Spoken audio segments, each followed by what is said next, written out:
2019 시즌을 누구보다 먼저 준비하는 내 팀. LCK의 자존심을 지켜라. MVP와 BBQ 올리버스. 제2의 그리핀을 꿈꾸는 담원 게이밍과 팀 배틀코믹스. LCK 진출권은 단 2장. 누구보다 찬란한 봄을 맞이할 팀은 과연 어디인가? 2019 리그 오브 레전드 챔피언스 코리아 스프링 승강전.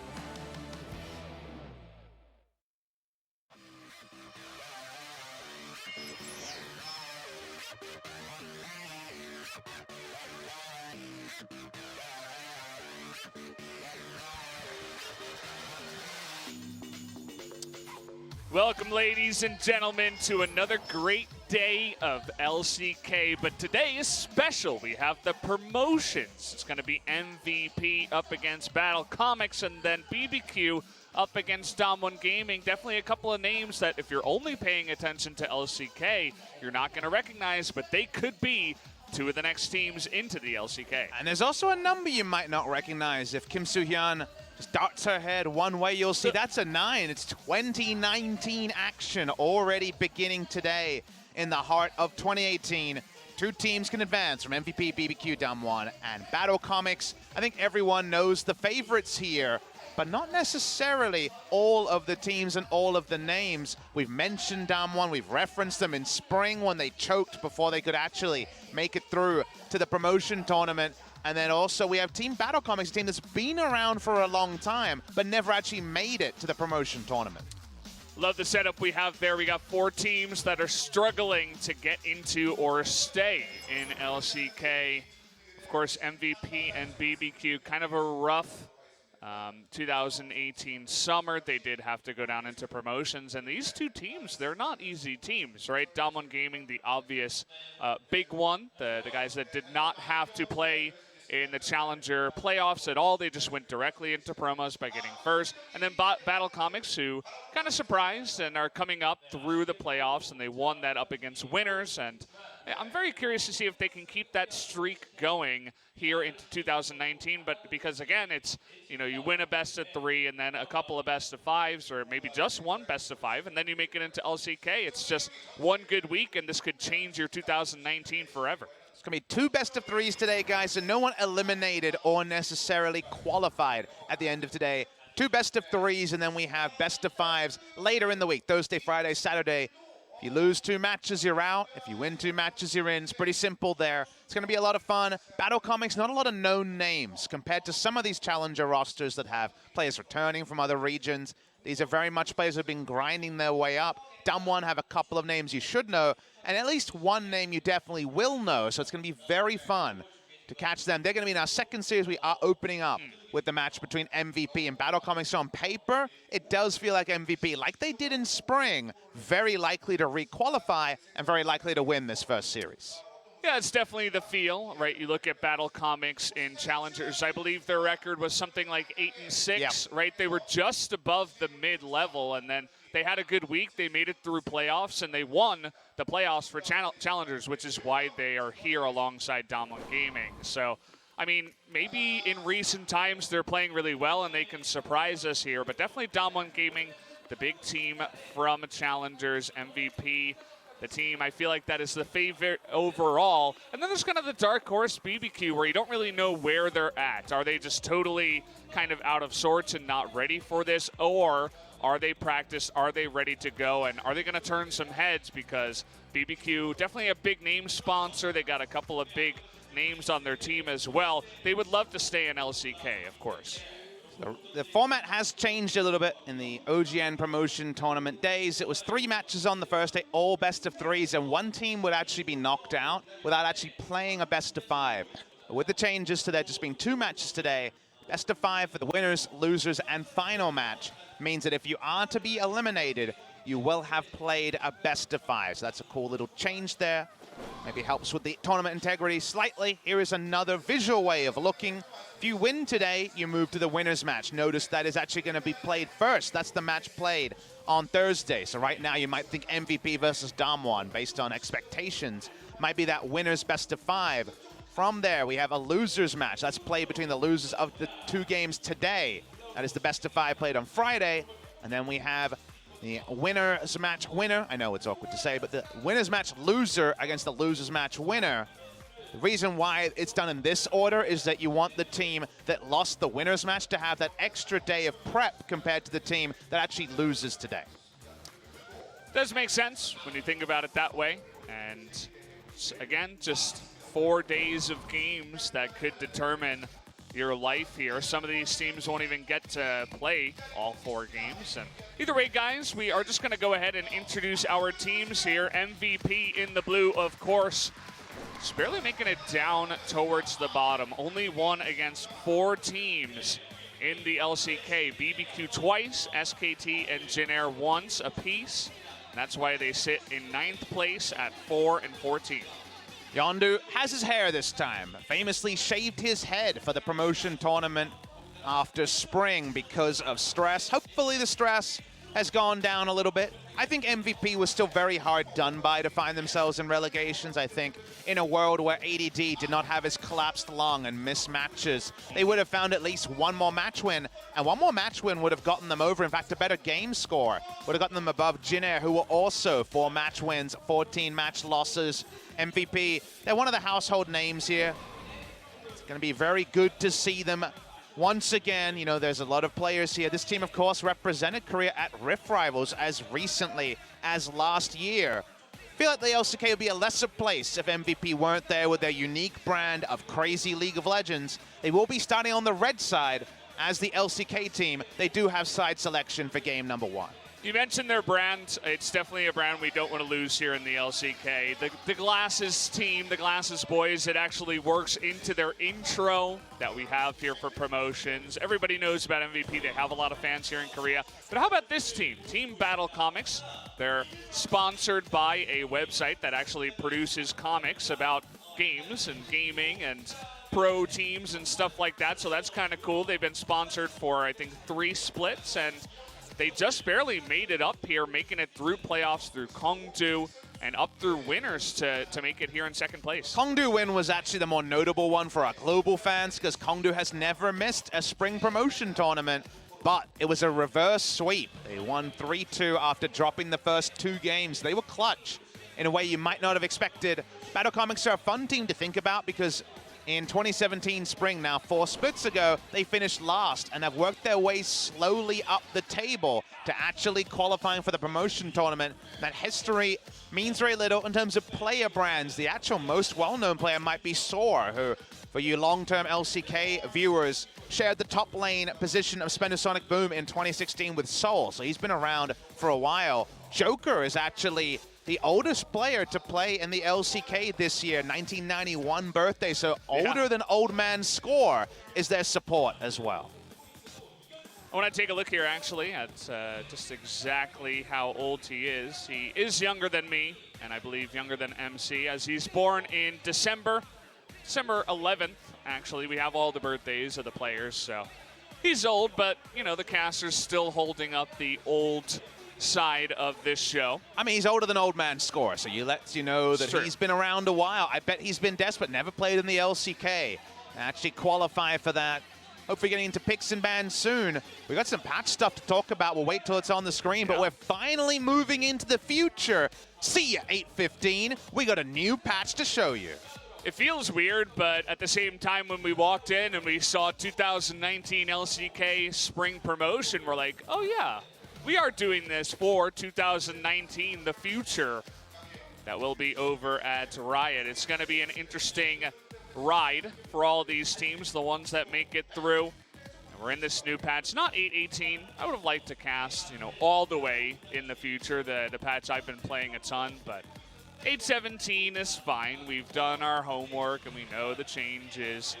Tom Kent's, we'll see if it's up there towards the top still after the changes to his Devour, that nerf and everything. But yeah, we're just about getting ready to jump into this game, guys. I like that LJL notebook he's got going on there. LJL casters are at the Riot Studio opening yesterday. We should talk more about that when we get into the games, but looks like Ian doesn't have too many friends right now. Not sure if there's been a disagreement, but awkward timing. Awkward timing, fella. I'm seeing some MVP players run back into the booth. Was it a toilet issue? I'm not sure. all 4 of them at the same time. Who knows what happened to them before the games? I don't know if we've ever had a toilet issues, but I think we did that one time. The 2 players ran out together. Maybe that's a different game I'm thinking about. maybe Ian is just a metaphor for his 1v5 performance. Irelia could definitely be considered. Irelia buff on 817. Feels like that one's going to be even higher priority than it's been in recent memory. We just want some sick League of Legends. Pilots in the booth. No Maha, of course, for game number 1. So not quite the super best friends, but they may be reconnected if any losses go in the column for MVP. Yeah, ADD is going to be in the top side, so no more swapping, no Maha or Max top side. We were talking about, you know, who would copy Licorice. Maybe it would have been Max on the Hecarim. Yeah. Thinking about that, but I mean, this ADD man could even do that as well. To me, it's more of a Yondu pick. I know Licorice brought it out specifically into the Aatrox in the top side. Urgot also, that's what they were thinking about, those sort of matchups. Yeah. The Aatrox Urgot meta is here, so that's the one I'm interested to see. If anyone has any more homebrew things, we know about Scion into the Urgot. That one hasn't been seen in Korea, but it's very common. Outside, we've had the Ornn, Aatrox beating the Urgot as well. So it's going to be just kind of an interesting role because if nothing changes on 819, we're going to be seeing plenty of those top lane bruisers.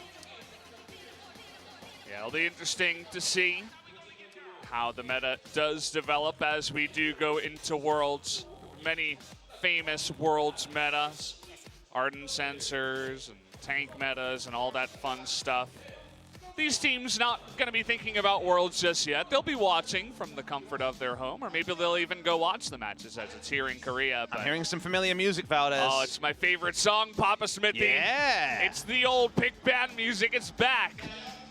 And it looks like we're ready, guys. We're going to be jumping into pick band for game 1. I'm excited to see what's going to happen here in promotions, what kind of weird picks we'll get, and which of these teams is really going to impress here. It's Bitcoin up against MVP. Of course, that's a joke. BattleComics. First time I saw BTC, I'm like, hey, that's familiar. As a Bitcoin enthusiast, how's that market going, Valdez? Not good. That's enough of an update for now. Recent times have been very, very down. Now, I want to point at a particular ban here. You see a Jax ban as first ban by MVP. On Fleek, the jungler for BattleComics, is actually a really big Jax jungle player.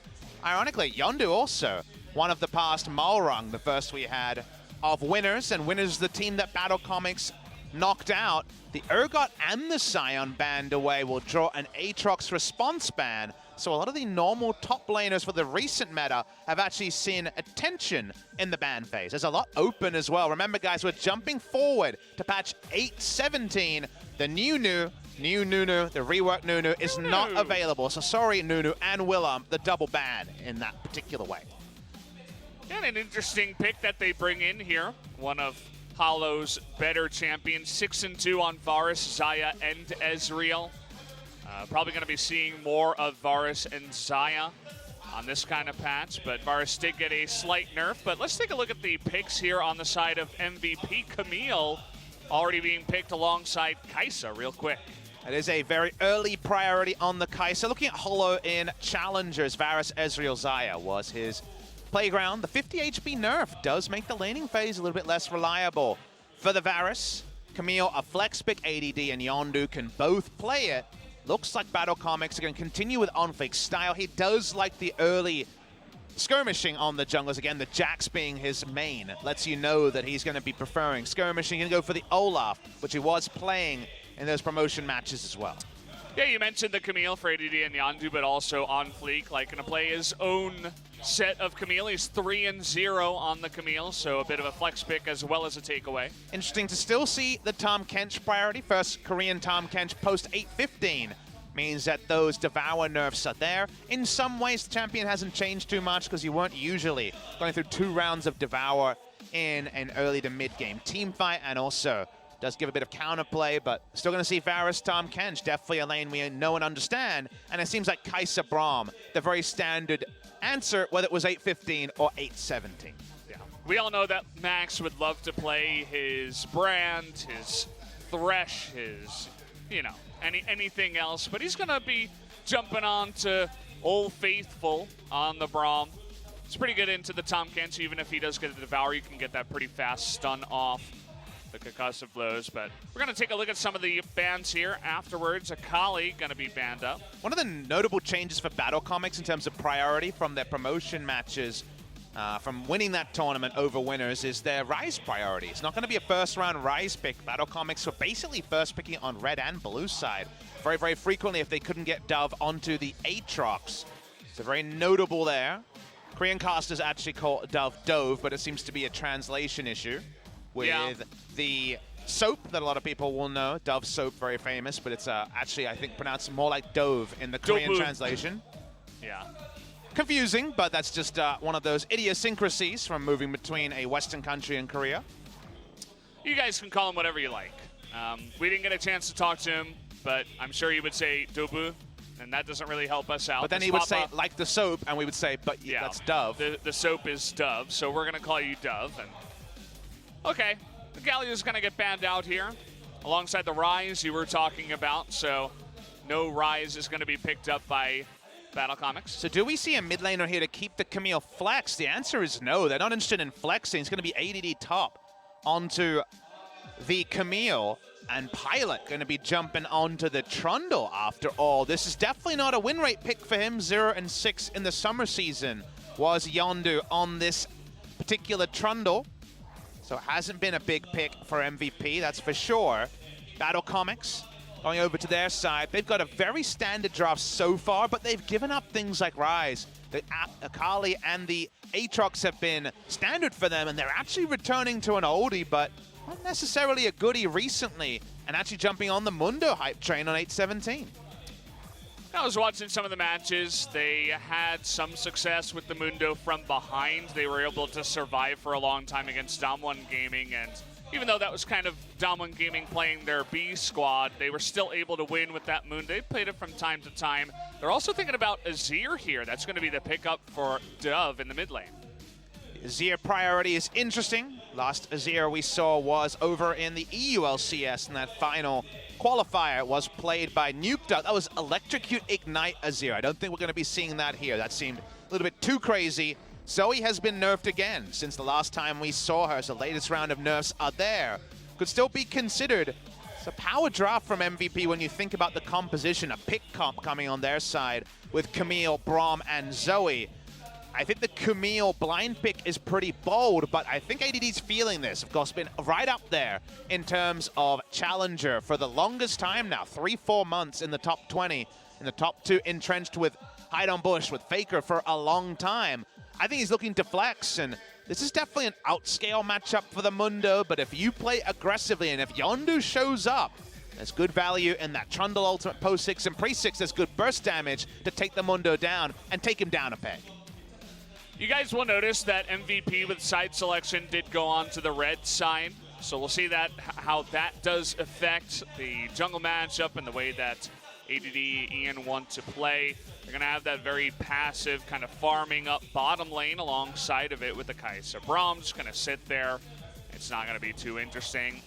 I want to see this mid matchup of Azir versus Zoe. Zoe with the recent nerfs, but also just Dove versus Ian, right? Dove going up against an LCK level, LCK tier mid laner, and Ian, who is quite a good player. I'm personally most excited about Unflick. I think his path thing can be inventive. He's a very good snowball jungler. I'm worried about the top side. I'm worried about the priority in some of these lanes. I feel like if MVP gets going, this is the sort of draft that kills you 20-30 and doesn't allow the game to extend. Definitely a scary thought for BattleComics, who were chosen here by MVP. Didn't want to go up against Dom1 Gaming. Understandable. That makes a lot of sense. You don't want to go up against the team that's 13-1. You'd rather pick the team that's 8-6. Just barely made it through. So MVP, they also have a message to show to everybody. They want to say, we are an LCK level team. We're not going to lose to a team like BattleComics. And in order to make that statement in my mind, I would need to see a pretty swift 2-0 over BattleComics. Let's see if MVP can actually deliver that to me tonight. MVP have always seemed a cut above challenger ever since they got into the LCK. It feels like the battle lines are real between MVP and BattleComics, but until we see it, We only can go with our thoughts. It feels like the winner's match is already going to be there. It's going to be MVP down 1, but we'll get a confirmation with MVP, or at least an idea in game number 1. Yeah, gotta have the games actually play themselves out first. And guys, the countdown has started. Let's jump into game number 1 of MVP up against BattleComics.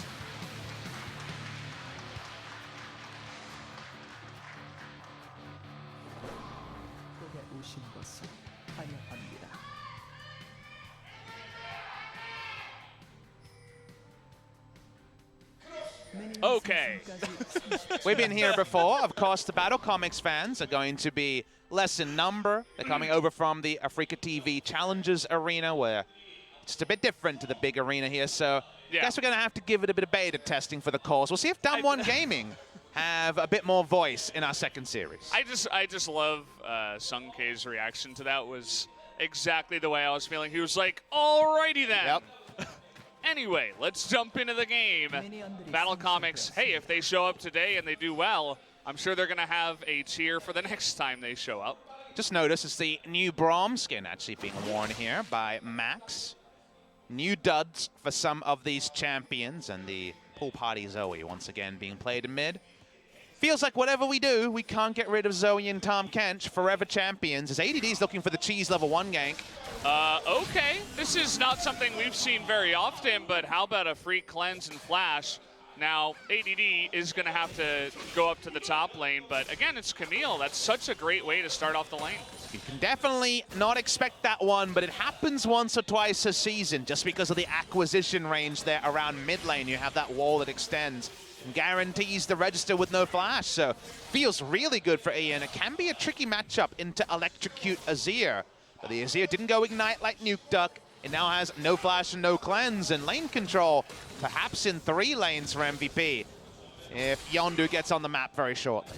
And you got to know that Dove, yeah, he might have a lot of experience here in Challenger, but you go into the 1 week, these couple of days where you have to prove yourself, and it means LCK or back in a Challengers, basically. You got to know he's feeling a little bit nervous. I love the idea of ADD to just get in his face right from the get-go and say, hey, you want to roll with the big boys? You got to deal with my level 1 Camille gang. Here I am. Cheesing the rookie teams has always been something that teams will do just to put them in their place, like you're alluding to, Valdez. So I'm also smiling about that one. The level 2 jungle gank, I bet he was ready for that, but the level 1 top roam, that's where it's a bridge too far for Dove. I mean, that's a thing that's pretty common here in Korea, not even in only League of Legends, right? That used to happen in StarCraft, StarCraft 2 as well. There's a new guy that comes on in, and you're Rush like, him? well, I'm going to go for the proxy. I'm going to go for the cheese. And I don't respect this guy yet. If he can hold off a very basic aggressive strategy, then I'll begin to respect him. Do you remember any notable times where a player tried that and then they were put in their place in kind of a memorable way? Like, was anyone's career made off of repelling some sort of cheesy rookie versus veteran play? I'm sure it happened at some point, especially in Brood War days. It probably happened at some point. I'm not sure about the Brood War. It seems whenever I see it, it's pretty effective. In StarCraft 2, it used to be that it would be done to all the foreigners that tried to come to Korea, because the Koreans would just be like, well, I mean, there's such a huge gap. Like, you guys don't even know about the gap in StarCraft and StarCraft 2. It's even bigger in those games, and turns out well, we're going to have some non-Korean teams coming to Korea to play some League of Legends before too long. You know, that could happen. I don't know if we're going to be seeing level 1 Camille ganks, but, you know. You say that, Valdez, but actually one of my biggest things that I picked up in my preparation for Worlds last year was watching you and Crumbs cast the Nasus versus Maokai game. I think Kongdu Monster was playing in that one. In this particular tournament last year, I wasn't here to cast it for Spo TV, and then we ended up having the Dancing Rift Herald game for Longzhu versus Fnatic and World's Group Stage last year with the same matchup, the Nasus just outscaling and farming up against the Maokai. So that's definitely something to take away, guys. Who knows what weird shenanigans and strategies these teams will try to pull off in promotions, and what can be learned to bring into Worlds that is just around the corner. Well, now we're not 4 patches away from Worlds, we're 2 patches away on 8/17. So there's always that chance that something new or something a little bit left of center will be debuted in this tournament and then parlayed forward for something like Worlds. Seems like the top lane is going just fine for ADD after getting there slightly late. Probably only missed one. Yondu spotted on a ward. He won't know that he's seen, but yeah. why did he do that, Hollow? Okay. Why? He's going to get in a bad spot here. The concussive blows are going to go down, forces Joker to flash away. Nice little amount of damage here. Max, all of a sudden, he's like, uh-oh. Got to throw out my shield. Forgot about that damage.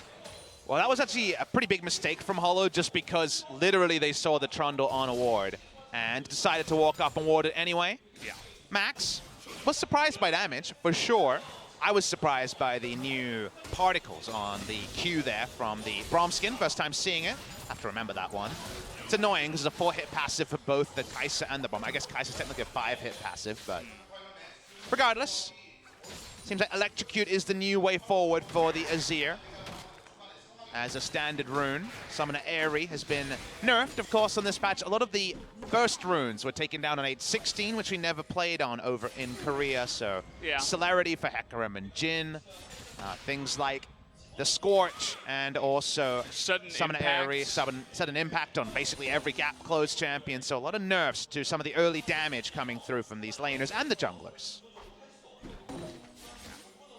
You're mentioning you were excited to see on Fleek and what he can do from the jungle, his jungle pathing. So far, he has just been, I mean, he's one scuttle ahead, and Yondu was able to go for the effective gank in the bottom side. But outside of that, he's just been farming up. He's about a camp ahead of Yondu so far. It's actually pretty greedy with the farm. He didn't go back for just boots and the talisman. He actually finished the jungle item. So I think he went for a full clear after his mid laner was GG for like the first 5 minutes, losing 2 summoners.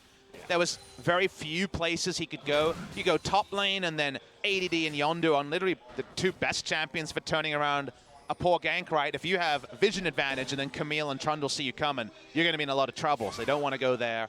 Bot lane didn't open up, so just went for the power farm and waiting for a better spot. He's actually level 6 already before his first gank.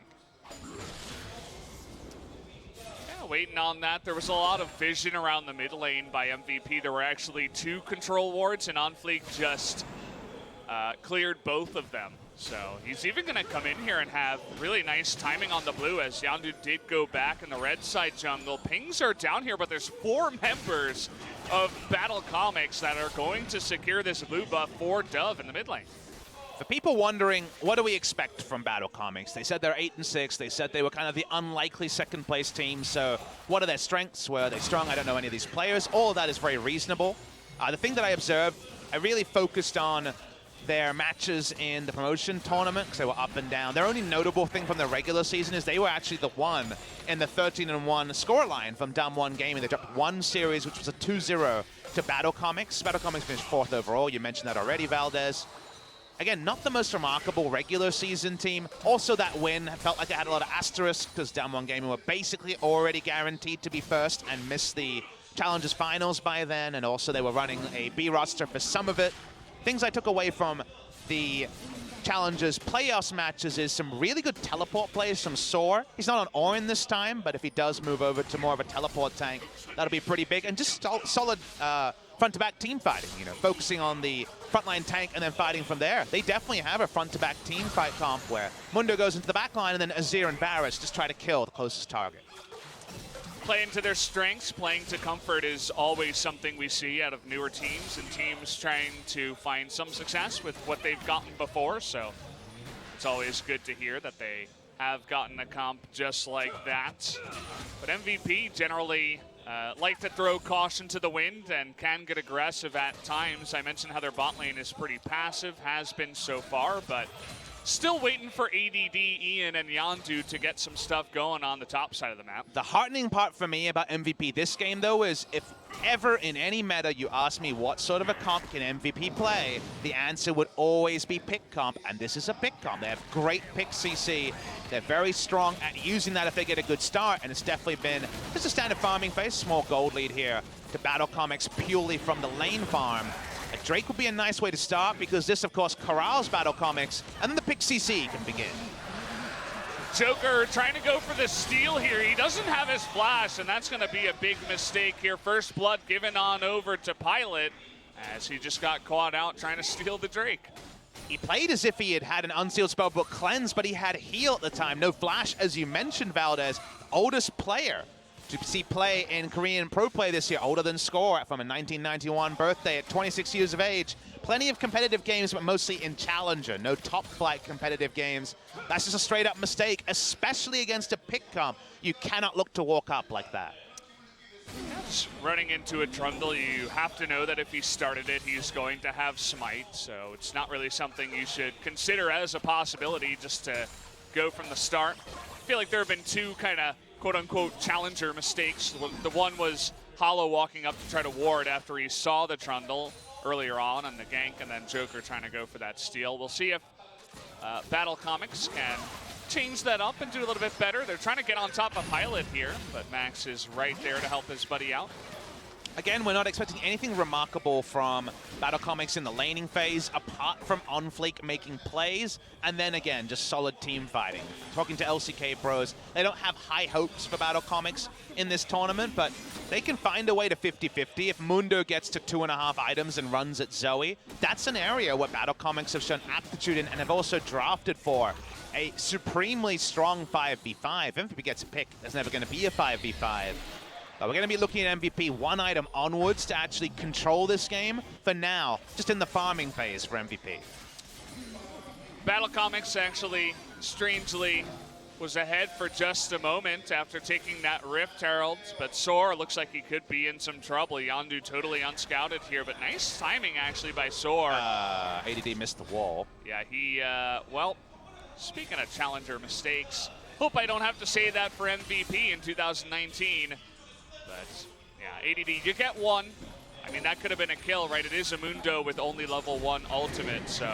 Yeah, you lose more damage. You lose more life when you ult at level 1 more often than not. And this is a nice, quick reaction. Camille checking out top side. Unfortunately, no charge just yet. Got distracted by the minions, but this could just be Zoe's turret going down. And this leash of life for MVP, these picks got to start soon. Uh-oh, Pilot running straight into the Olaf. This is so unfortunate. Has to flash away. OnFleek in a perfectly fine position. The turret hasn't gone down yet, but Dove coming on over. Can he finish it off? Right, the answer is going to be no. One more hit.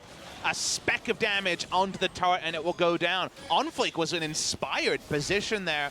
He knew that Pilot wanted to sweep in with the Killer Instinct after an engage, keep the turret up. Moment he was in Killer Instinct range, he was in Reckless Swing range. And they lose the turret, and BattleComics are taking over the map. And we've already mentioned their 5v5 matches up very well to MVP.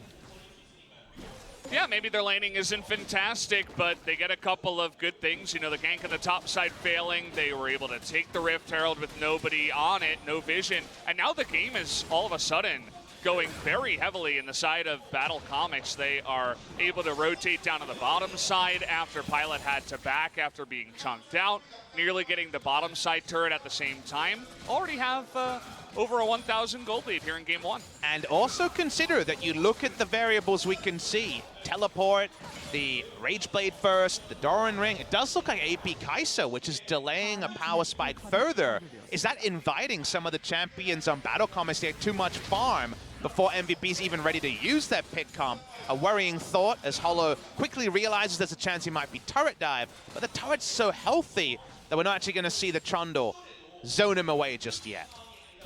Yeah, Yondu just gave up on the dive, but he's still around, actually hanging out in this bottom side brush. I suppose a decent read that OnFleek is there, but either way, just waiting for the lane to push up and to go for the gank. Both Joker and Hollow do have their flashes. Yondu is spending a lot of time down here, and OnFleek is in position as well. Really impressed with OnFleek so far this game in terms of when he's been around. Power farm to 6, so what, 6 minutes 30 at a very fast level 6 from the jungle. And then made the most influential move of the game so far in catching Pilot in rotation. MVP are now going to be getting the calls of just wait on this Nationals tooth, maybe the stopwatch on top of that, and then Kai'Sa can carry. And there's a real chance of that. Speaking of carries, Joker. Ooh, not able to get that stun. Good chains of corruptions to just lock them down. Make sure that nobody could follow up there, but they do get the flash and heal out of Joker.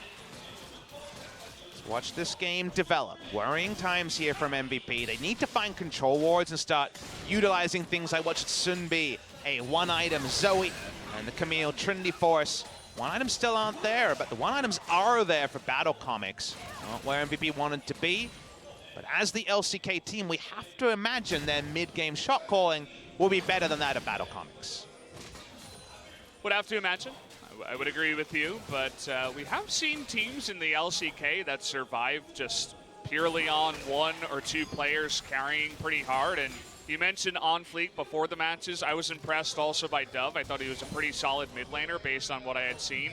If these couple of guys are able to carry BattleComics in just a lane and in general just outplaying some of the members of MVP, who knows? BattleComics could be moving on to the winner's match.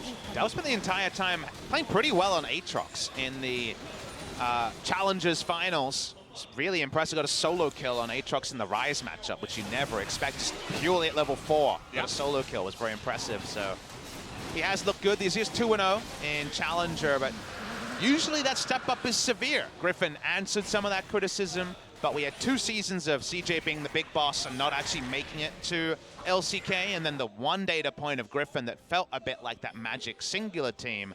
Damwon, we know the reputation of. BattleComics, a developing reputation. And MVP, this strongest team of the LCK duo, right now seem a little bit all over the place. It's definitely the way to put it. MVP maybe just taking them a little bit too lightly. As you mentioned before, Damwon Gaming is the big name from Challengers. Everybody's talking about them. Nobody's really talking about Team BattleComics here, but looking to make a name for themselves in the first matchup. A couple of nervous mistakes aside, the game has been going pretty well for them. Getting to the moment where MVP need control wards because they have their 2 items. Trinity Force Ludens is huge power upgrades for ADD and Ian.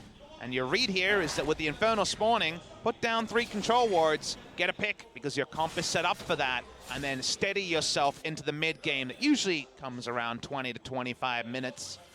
That's where MVP can start to right the ship that is surprisingly swerving a little bit away from them. OnFleek, as we mentioned, was power farming when Yondu was ganking. The most important gank of this game was done by ADD at level 1, and Yondu's time hasn't found too many advantages. OnFleek getting on in there is going to land that axe. Yondu slowed for days, but the trouble bubble over the wall. OnFleek, though, continuing to go in. There's the Chain of Corruption, and he's bursted down. Nice little catch on Yondu. He doesn't flash. He doesn't respect the damage, and he gets caught out. And he's 2 levels under. Because of the power farming we mentioned, it's a 2-level lead for OnFleek over the Trundle. Item lead is there. It's a 30 CS lead, which represents, what, 7 camps and a bit? So already, we know this is an outscale matchup for Mundo, so a lot of Mundo's winning the matchup as time goes on. Feels like those timers for MVP are getting more and more concerning. I see your eyes dilate pretty widely. Are we going to see an upset in game number 1? Because OnFleek rolls in and Yondu thinks he's much tankier than he is. I mean, even when you see the Varus, at that moment, you need to flash. You need to say, okay, I'm out of this one, you got me, right? They have never-ending slows with the Tahm Kench and the Olaf. And look at this, Dove, even with the rotation up the top side, he's a level ahead. They're going to get their 3rd turret before any of the BattleComics turrets have taken any significant damage at all. And Dove is 4 levels ahead of Yondu, who's a glorified Trundle Pillar. He's the same level as Max. He's got nothing doing. They're continuing to get into the jungle here and take away all of his camps. This is ending up to be a disaster in terms of the jungle here for Yondu. Feels that 0-6 Trundle is not the tonic for a Game 1 victory. I just saw Damwon Gaming walk in. They actually sitting in the crowd looking to watch these games, and well, wonder if they'll be impressed based off of this. I mean, they did lose that one time to BattleComics, but probably not what they're expecting here for Game 1. It's not like BattleComics came in super strong at the end of the regular season of Challenger. Again, they won that game over Damwon, but they were up and down around that. It was definitely a surprise for the 4th place team. If you guys aren't sure how Challengers works, Damwon Gaming won the regular season, so they were literally in this tournament. They didn't play Challengers playoffs, and it's a playoff between 2nd, 3rd, 4th, and 5th.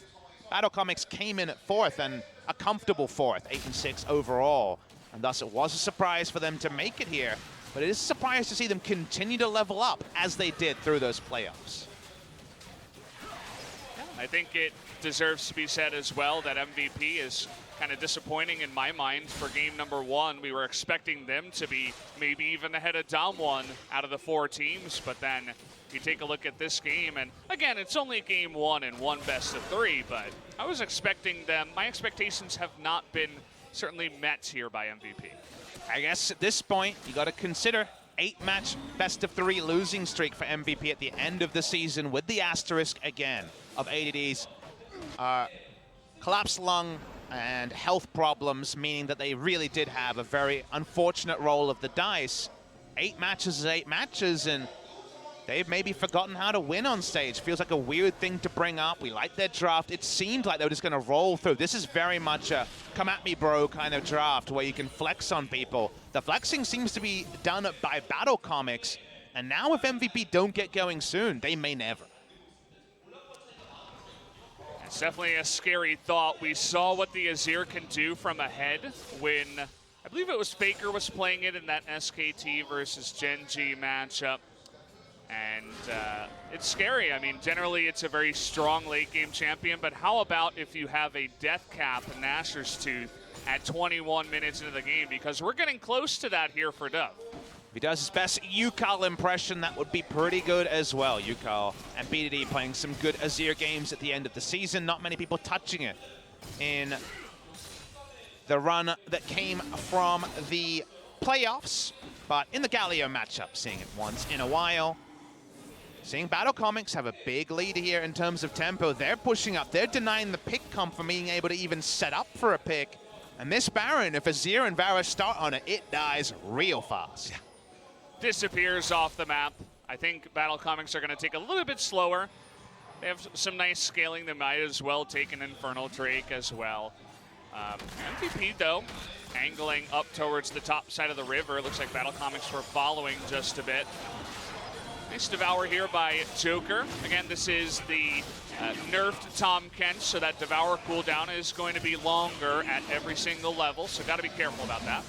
Free Infernal. It's going to be a ward or 2 cleared out on the top side by ADD around the pit. They break away from here, and yeah, all MVP can get in trade for an Infernal is some control wards being taken down. Mess up this Baron pit. If they can get BattleComics come to them, there's a hope and a dream for a pick. But they're going to take a lot of damage. They don't have a true tank on this Baron. ADD already down to about half health. Soar is relatively tanky. This is the MVP we all know and love, just starting up the Baron and hoping things go well. Did not go well for them there as they had to back off. At least nobody died, but now BattleComics with that inside route into the mid lane, looking to take more of this map for themselves. And MVP had to turn off the Baron quickly because Trundle's not tanky enough to tank it. Camille is a carry, and this was very much just a prank because they had to fully disengage top side, couldn't reset around the mid lane. Now it's a very strong mid lane, and of course the 3 turret lead here while the Sand turret is up in the mid lane. Means they have 2 turrets down. MVP have 3 turrets, to face in the mid lane. So a lot of advantages there. Very short mid lane. The side of MVP. This lead, it's a consistent one. It's usually what we see with the shoe on the other foot. And MVP are fighting just to get control wards cleared, which lets you know that if they let this drop for even a moment, they're deathly afraid of the now finished death cap and the superpower souped up by the Ruin King Rageblade duo of deleting the Baron. Yeah, I mean, you got that duo of damage. You also have everybody's, what do they call it, the potato in the top lane, Mundo. You know, he's not fantastic early on. He could have been dove multiple times by the Camille Trundle duo. They failed to do that due to mechanics and also just not able to path up into the top side. He's going to be super tanky, and we know what he can do up against a champion like Zoe, especially when the Zoe does get behind. So definitely worrying stuff here for MVP. I mean, it's even more worrying stuff. A 13 CS lead for Mundo, a 50 CS lead for Azir in the Zoe matchup. Zoe was seen as a hard counter to Azir at different power levels earlier in the year. So it's at best a competitive matchup. This is a flow-on effect from the Trundle having no impact. So this is a worrying bit of visual lag here. This is a long visual lag. Is this the one where the Tom Kench walks through again? I hope not, but... Okay, hey, he's back. Welcome back. That was scary. I was sweating a little bit, Papa Smithy. Not sure if we're 100% ready to go. He's not CSing. Producer, could we see a call from the Tom Kench perspective to see if Joker did an effort? You know, I'm surprised that didn't get paused a little bit earlier. Ian did miss 3 CS. It sounds like we did get a pause, as you can very clearly see, and we're looking to diagnose this non-Spo TV visual lag issue, it appears like. Seems like an actual lag. Sorry, guys. Going to be a little bit of a break here as the players, and Pilot in particular, has had some really good individual moments this season. Looks a bit annoyed. Understandable, Yeah. I think. He's thinking, where does my 2019 lie? Where is it going to be? Is it going to be in Challenger, or is it going to be on a different team? You know, wins his contract up. Who knows? I mean, Pilot has been that one guy that has been impressing on the side of MVP even through all their losses. Getting that update that it seems to once again be grouped in with the issue we had in the SKT versus Genji match, which was another extended lag issue, so hopefully that can be looked at. Maybe we'll need a chrono break or something. Don't want to talk about it too much till we get more information. Coming back to your point about Pilot and contract status, of course, that long off season starts in 4 days for everyone who's not at Worlds, and I imagine it's going to be a lot of auditioning for different opportunities next year. So it's a lot to think about that. I think there's real talent on MVP and BBQ if either of them are relegated. Someone like Yondu may, again, not have had a huge bumper year, but you always look at teams like this, and there's at least a handful of players that you think are miscast. You think, man, if they were just in this other team, how strong could they be? The same way about Ignar and Trick and some of the other players, like Tempt especially, onto the side of BBQ. When we get to our second series, Tempt himself, who we showed a lot of respect all season, is right up there in terms of challenger solo queue. On Fleek, very cool, calm, and collected. He drank that orange juice like it was a fine whiskey, held it up to his lips for about 10 seconds, I was counting, and then he slowly put the cap back on. Just a nod of appreciation. He's like, yeah, that was good.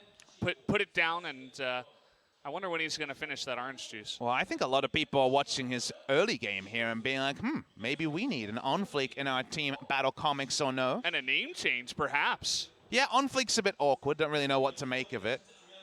I know what the word on means. I don't really know what the word fleek means. It's probably along the lines of you're, like, really cool, something like that. On point? You're on fleek, you're on point. I don't see how you possibly went in that direction. I'm just guessing, right? I'm an old fogey here in the League of Legends world. Ah, yes, the old fogey. With all of our 12-year-old viewers that we have in the Twitch chat. 12 or older, Spo TV does True. stipulate that. OGN was 15. It's the connoisseurs market. But they're gone most now. of them are 12, though. 12 to 15, no doubt. But yeah, a name change would be nice for On Fleek. Maybe if he does join a new team. Hey, if they make it into LCK, we could see a nice little name change. I wouldn't mind that.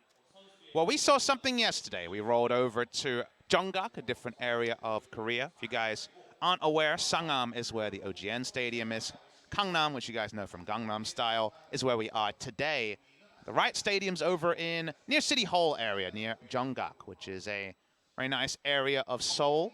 Walked around there and we got to see the LOL Park, which I'm not ready to say out loud just yet, as you can tell. Not a big fan of the name, but the Sangam East Stadium also wasn't a name I was too big a fan of. I'm a big fan of the arena and the facilities there. It was actually a really cool look at something that was just oozing League of Legends in kind of every way. It was really purpose-built for LCK next year. Yeah, I really loved it as well. Definitely felt like a step up. You know what I mean? Like it just seemed very purpose-built, you know? Yeah. The Sangami Stadium, the Nexon Arena, used for multiple games. They can facilitate a lot of different changes, but especially around even just the area you might see the most pictures of, the stadium, there's just a lot of cool stuff that really has in mind the big squads, the needs of professional teams. It was really cool. Good timing there, Papa Smithy. We're right back into the game. We'll see if this lasts or if we have another pause. No chrono break necessary as far as we can tell, so back into the game. We mentioned how Pilot went for the later scaling build, going for AP Kai'Sa, probably a Banshee Veil, but could be Azonia's also from the Fiendish Codex. The Fiendish Codex is there, so you take the wrong fight. Whatever happened in the first 25 minutes, and maybe the pointy end of the Kai'Sa is there to punish you. Pilot has done his share of carrying. His head on CS, has the 1 kill. He is quite farmed with like 5 or so extra minutes, maybe 5 to 10, before he really begins to pop off. He's got double buff right now, and he's 2 levels above Yondu, so he's feeling pretty happy about that. Still, we cannot disconnect the fact that BattleComics have been way on top of this game for the first 25 minutes. You can tell from their control wars, they know the last piece of the puzzle is the Baron, and they have insane Baron damage. Their turn isn't insane. They don't have an Ornn to launch an Ornn Horn, so we all know that Baron damage, secure, and the ability to turn are the kind of 3 things you think about with a Baron team. They've mostly got the speed, and the speed is the sort of thing that a random smite, if your setup isn't perfect, can undo. So for now, at least, BattleComics aren't being too quick to actually start off the Purple Worm. On FLICKR going for that more aggressive build, no big tanky item, no Zeeks, no Knight's Vow. There's a couple items you might see if Ambition's on the champion, but this is on Fleek, and he wants to go on Fleek, whatever that means. Still figuring it out, and did pick up that Black Cleaver. Red side, firing skill shots, blue trinkets, and wards into the Baron pit is our gameplay pattern until the Purple Worm goes down. I think anything else would actually be a really big surprise. I guess there could be a piggyback gank. Notice the Pilot has the teleport. AP Kai'Sa usually takes this. You could run next to the Camille and try to take down Mundo, but maybe you look at Sunfire Cape, Spirit Visage, and a Bramble Vest and think you can't kill it. Joker here just doing his best to ward up. We didn't talk too much about Joker other than the fact that he is also an old fogey. He's 6-0 on the Tahm Kench for the entirety of the Summer Challengers Korea. So he does have actually impressive records on 3 different champs, Shen, Tahm Kench, and Morgana. Last one is the important one. Every support I talked to when I asked about Joker, again, talked about his long stature, the long amount of time he's played competitive League of Legends, but focused on his Morgana. Sort of guy that can bend those bindings around a creep. So hopefully at some point in this tournament we get to see his famous Morgana. The Tahm Kench, even though it did get nerfed a little bit, is still a very high tier pick for the support role. And so was picked up in the first round by the side of BattleComics. Just notice that even without getting a kill, we saw the Azir at 2.4 attack speed after stacking up with the Rage Blade. So don't know about backline threat onto him. ADD, the Camille, the only real diver we have on the side of MVP. In fact, the second diver might be Pilot, which is not ready to go just yet. He went Zhonya's, which does suggest maybe a Messiah-esque dive into the backline. BattleComics have gotten lucky. They haven't found a way to get Baron, but double Inferno is the best RNG you could hope for from the Drakes when you're not confident in your Baron setup. I mean, you're sitting back on now level 16 Mundo and Azir. Hollow's a little bit behind on level 14, but they are scaling up so much. You're picking up free Infernal Drakes, nothing that MVP can do. Here's the Tahm Kench going in, kind of Rambo by himself. Interesting play there from Joker, who seems to have a bit of nerves so far in game number 1, but the rest of his team doing pretty well. Oh boy, Hollow takes a big burst as the flat pan is already there coming in from Ian, who's slowly cribbed together items. You would expect that. There's only been 2 kills in the game. Joker and the side of BattleComics seem a bit rushed when they actually have a great scaling comp here. And that's the sort of thing MVP can punish as this LCK team. We've definitely seen this before in promotions too, where a challenger team will come in and they get ahead in game 1 and we're like, oh, what the hell? These guys are actually amazing. And then this happens. Like, it falls apart somewhere along the line. People start getting caught. MVP, they have decent Baron damage. They just go for it. ADD finally gets a turret. And it looks like Tahm Kench died. BattleComics are falling apart with bad back timings. The Baron's falling low. OnFleet could pop his ultimate. He has no information here, so he doesn't know when to rush in, and the Baron goes against the run of play, and maybe some kills. Well, ADD's going to find the Olaf here, has his own little stopwatch, but Dove does a lot of damage by himself, and Sora's just not dying. BattleComics trying to go 4v5, and that, it looks like they can. They need more kills, though. They want to get as many Baron buffs off as possible. Gonna get the slow here on a Max, and that Azir has some really nice nice mobility. Camille a little bit better. Nice pillar there, but Whoa. the flash forward aggressive here from Dove. Looking for that kill, the axe in the face, and one more will do it. Dove, though, is going to go down nearly so close, 10 health on the backside by Ian, and Hollow all by himself is in the mid lane. Yeah, on the minimap, we could see him pushing through. This is actually a really big play for BattleComics in spite of how the game was going. They get the turret, no greed for it. BattleComics have done so much. They've done 80% to win, but in the 20%, they've made some mistakes. Joker is looking like rookie tendencies despite whatever his chronological age is. MVP go over to the Baron. There's no vision in the pit, so no way for Unfleek to get in there and contest.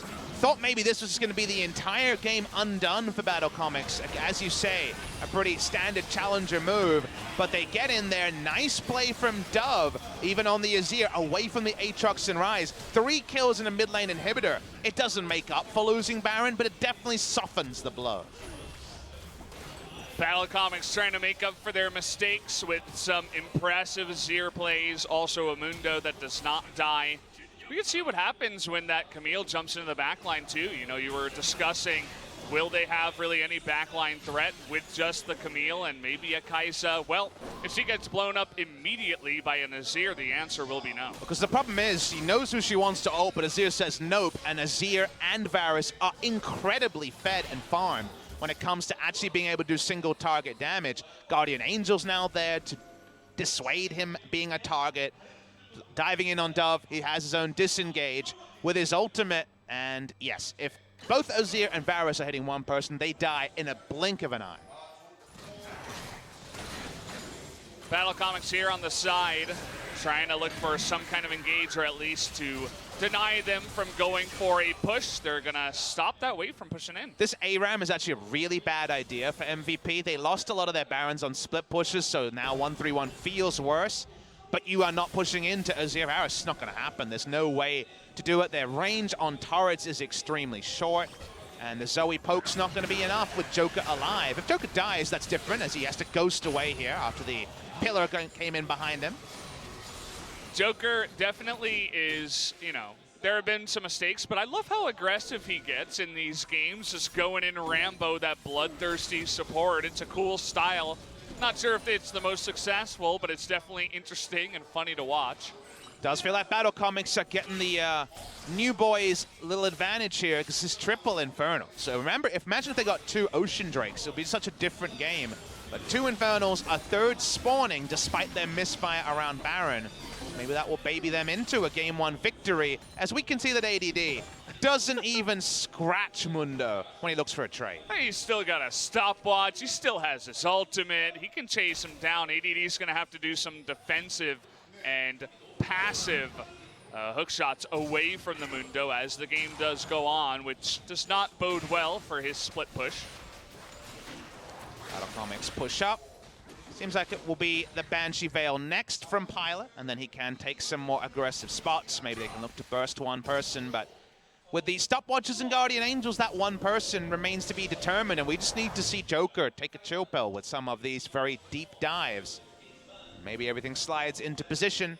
Speaking of positions, that Infernal we've been alluding to spawns in 30 seconds, and for now, not too much information in the area for MVP. MVP's favorite objective is always going to be Baron. They love to start it in good times and in bad, but so far they've just had a lack of vision, a lack of map control around this dragon. And again, BattleComics have been ahead for the majority of this game and very, very fed. So it is hard to come on in here with the 6,000 BattleComics lead. And now they're going to try here as 4 members are trying to just run in through mid, and also ADD up in the top side. Dove is going to get hit by that. There's the Kai'Sa. Really nice play to get him away, but the stopwatch only keeps him alive for 1 auto attack, and the rest of BattleComics are on the run. 2 members going to get clawed out essentially for free. BattleComics overcomplicating the setup allowed MVP to dive through, and even though Dove was picture perfect on the disengage, the Infernal is stolen away. Baron spawns in 2 minutes. They'll be able to reset for that, but we're seeing the challenger mistakes, and we're seeing MVP make the moves they need to. The end result seems to be almost a 50-50 coin flip for how game number 1 is going to go.